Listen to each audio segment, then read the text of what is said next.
She insulted an ordinary customer, only to find out he owned the place, and was none other than Clint Eastwood. This waitress was having the worst shift of her life: rude customers, no tips, and endless complaints.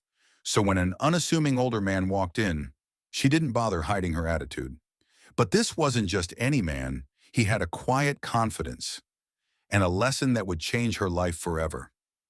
What happened next will leave you speechless. This is the incredible story of a waitress, a hidden lesson, and how Clint Eastwood reminded her, and all of us, that every interaction is an opportunity. The midday sun streamed through the wide windows of the Sierra Grill, a cozy, bustling restaurant in Carmel by the Sea, California. It wasn't a fancy spot, just a charming mix of rustic and modern touches that the locals loved. On a warm Thursday afternoon, the place buzzed with life. For Megan, a 23-year-old waitress struggling to make ends meet, the charm was hardly enough to lighten her mood. Her shift had been chaos since the moment she clocked in. "Table 7 needs extra dressing," a fellow server called out. Megan barely looked up as she scribbled another order onto her notepad, her ponytail swaying as she darted between tables. Complaints about undercooked steaks, forgotten drinks, and demands for split checks piled on top of her growing frustration. To make matters worse, 3 particularly rude customers had stiffed her on tips that morning. By the time an older man in his 80s quietly walked in and took a seat at a corner table, Megan was nearing her limit. The man looked like he didn't give much thought to appearances. His flannel shirt was a little wrinkled, his jeans faded, and his well-worn Stetson rested on the table beside him. His boots had clearly seen better days. Megan gave him a once-over, her lips curling into a faint smirk. "Great," she muttered under her breath. "Another one who's probably going to order a coffee and leave me $1." Still, she couldn't ignore him forever.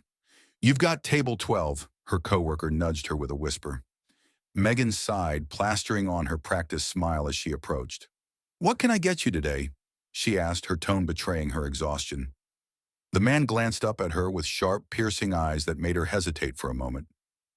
There was something oddly familiar about him, but Megan couldn't place it. "Just a burger," he said calmly, his low, gravelly voice commanding quiet respect.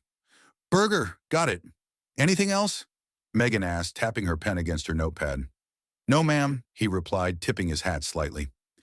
Megan rolled her eyes as she walked back to the kitchen, muttering, "Ma'am." "Really?"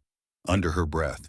But even as she vented her frustration, she couldn't shake the strange sense that there was something different about him. Unlike the other demanding or impatient customers, this man was calm, collected, even watchful. She brushed it off and returned with his burger a few minutes later, setting the plate down on the table with less care than usual. Her polite smile had worn thin.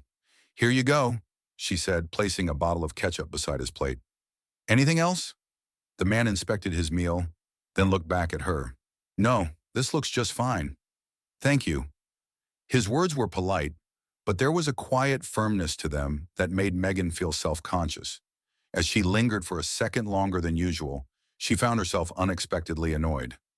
Everyone else in the restaurant was chaotic or demanding, but this man seemed entirely unfazed. "You're not from around here, are you?" she blurted out, leaning slightly on the edge of the table. "No, I'm not," he replied simply, cutting his burger with deliberate precision. "Thought so," Megan smirked. The hat gave it away. "Looks like you just stepped out of an old Western." The man smiled faintly, just the smallest curve of his lips. "Something like that," he said. She expected him to snap back, or at least defend himself, but his calmness irritated her even more. She couldn't resist a final jab before walking away.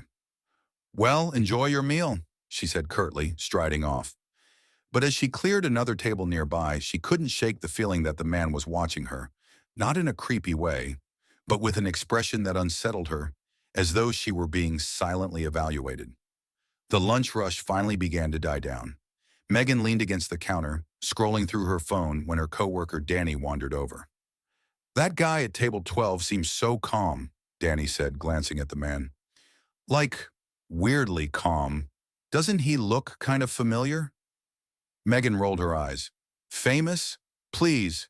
If he's famous, then I'm the Queen of England." Danny shrugged but didn't argue.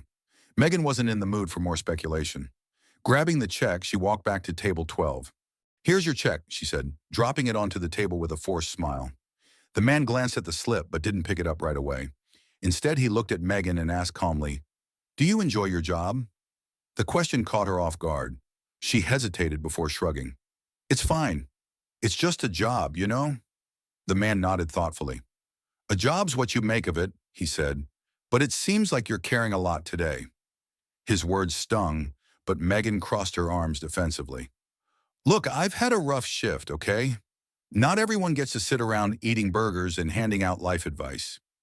The man didn't react to her snark. Instead, he reached for his wallet, placed some cash on the table, and stood. "I'll leave you with that thought," he said, tipping his hat as he headed toward the door. Megan muttered under her breath, "Yeah, whatever, cowboy." But just before he stepped outside, something unexpected happened. Carol, the restaurant's no-nonsense manager, rushed out from the back, her face lighting up. "Mr. Eastwood!" she exclaimed, shaking his hand enthusiastically. Megan's heart stopped. Eastwood.